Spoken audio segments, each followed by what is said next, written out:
Chris, yours is one that interests me greatly because you're looking at actually what you need to do as a teacher to access more support. So working with the support systems within the school, getting to actually teach.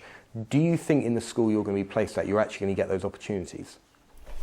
I hope so, in that looking at their model and what they do for their teachers and how the coordinator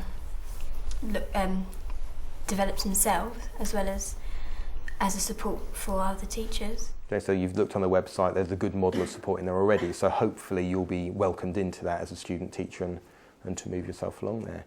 Who's actually found that their school has got a particular speciality with a particular type of need or a particular area they focus on? Michelle, you not that I focus on, no, but they have a language unit, specialised language unit, so I'm guessing that a lot of the students and parents and stuff have English as an additional language.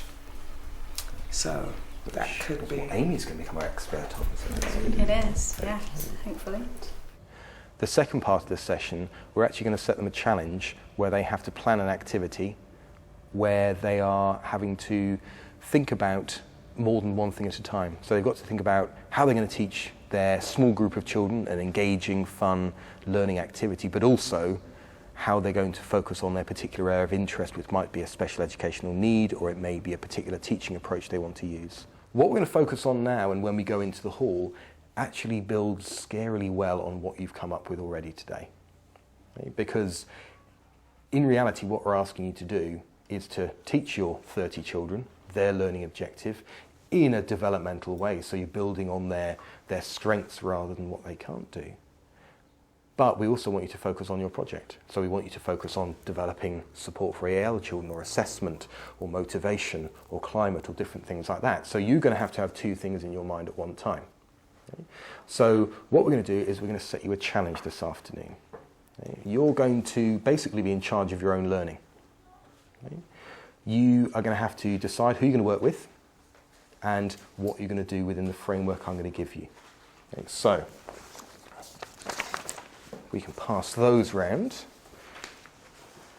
This is what we're going to be up to. Just take 30 seconds to have a read through. Realise the enormity of it, and then we'll talk it through.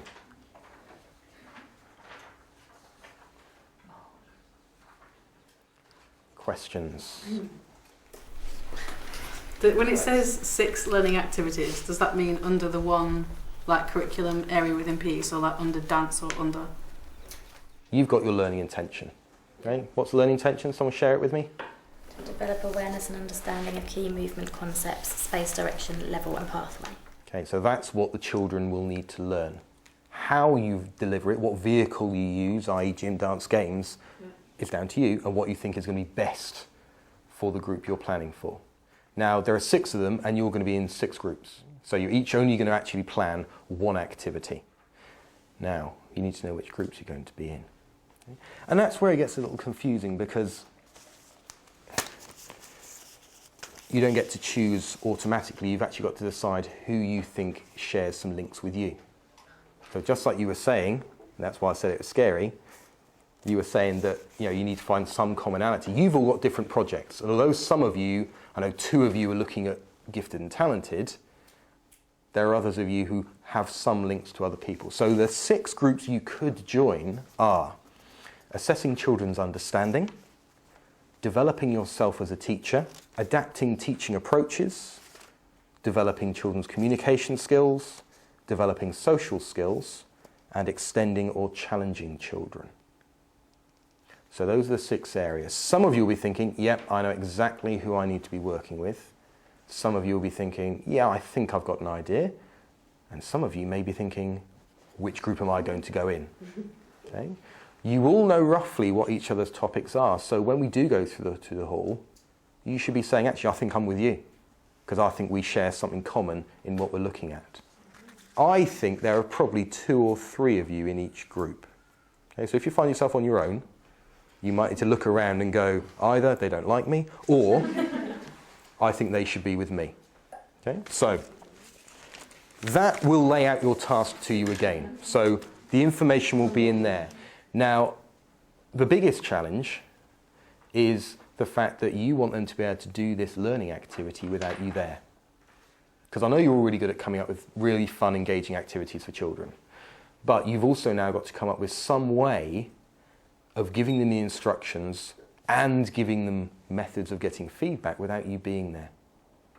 So essentially these children need to come to your activity, look at it, look at whatever you've created, and understand what they have to do and learn, and understand if they're doing it well. Because as we said, if you're dealing with 30 children and you want to focus on a particular group, that means the others have to be somewhere else so that they can be learning. So that's probably the bigger challenge, Michelle. What age group are the children? Can anyone tell Michelle that? Does it say on there? Between 5 Between 5 and 8. That's a big range, though. It is a big range. Okay. But you'll note there are 17 of them, there are 17 of you. So I've modelled it on your ages. Oh, okay. So 5 to 8, because it's not the really young ones, but similarly it's not the really old ones, so it's a bit of a mixture there for you. Now, once you're in your groups, you've got some negotiating to do, because we're not having you fighting over equipment or stimuli. So in these envelopes are some different types of stimulus or different types of equipment. You're going to randomly choose which ones you get and which space in the hall you use. If you get one and you think, there's no way I can possibly use that in this, you have to find someone who's willing to swap with you. Because again, that's the reality of being in school. You might want to do a really good lesson involving all of the footballs and things like that, but someone else has got them. So can you negotiate with them? Can you think of a better way of doing it? Okay, so there are some fairly varied things in there. Okay? Try and be as creative as you can to work these things through. Okay? So we can go into the hall, we're going to get ourselves ready to work. We're going to get into our groups, whoever you think you should be working with. You're going to come and randomly choose your equipment, and then basically you're going to have about a quarter of an hour, 20 minutes to actually plan your activity and get it ready, and any resources you need as well. Okay? We've got pens and paper in there, we've got crayons in there. If you need some other kind of resource, access to the internet or something like that, come and ask me, you can go and do it. But this is about you controlling your own learning. I'm there as an additional resource, so if you need ideas or something like that, bounce them off me, but other than that, I'm not inputting at all. Okay? So it's about you doing your things. After that 20 minutes, there's another envelope you're going to get, but I'm not going to tell you what that is yet, but you just have to have at the back of your mind that something else is going to happen. Okay? Any final questions before we head in there? No? Okay. Let's go through. So, do we think we know who we're going to be working with? Yes. Okay, so who thinks they're going to be working on extending and challenging children? When we set the challenge and the task, we've decided to do it in quite a novel way in terms of handing them out as envelopes.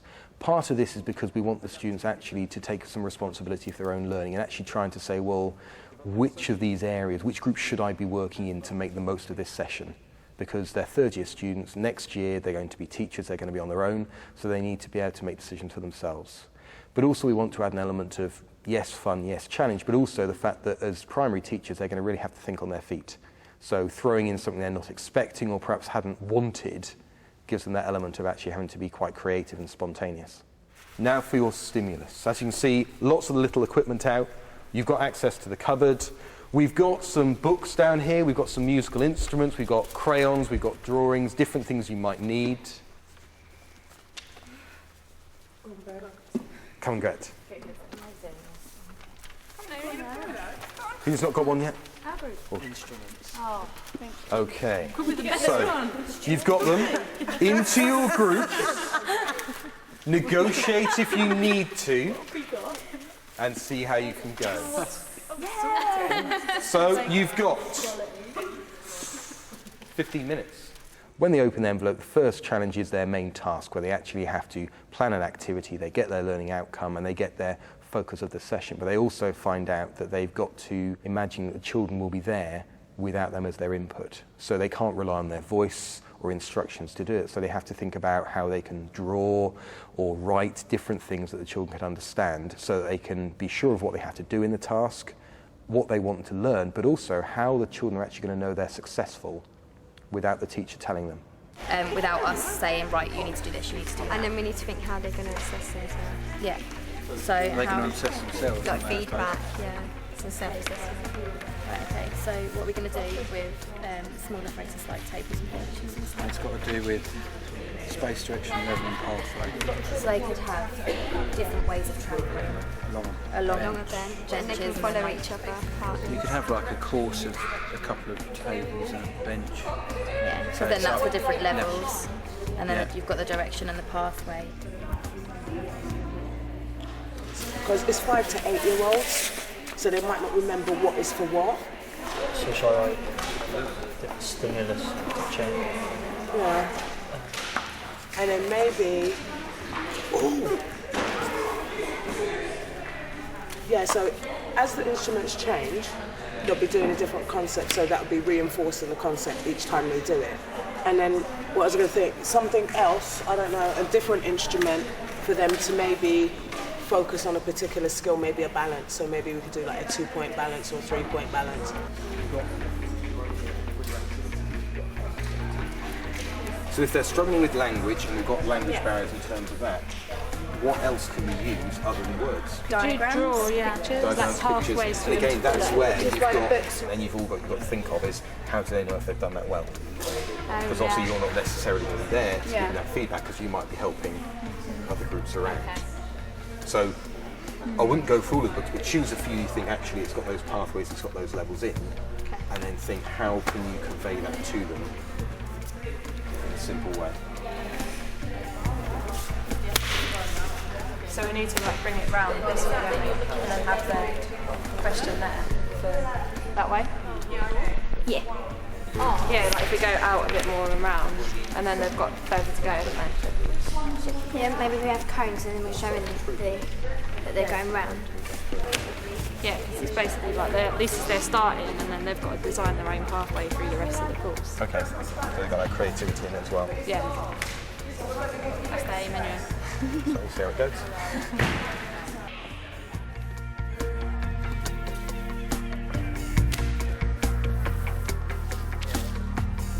We were going to get some equipment out so they could be looking at the levels, like going over or under and things, but exploring Because it in the the fish is more going to characters. be going under things.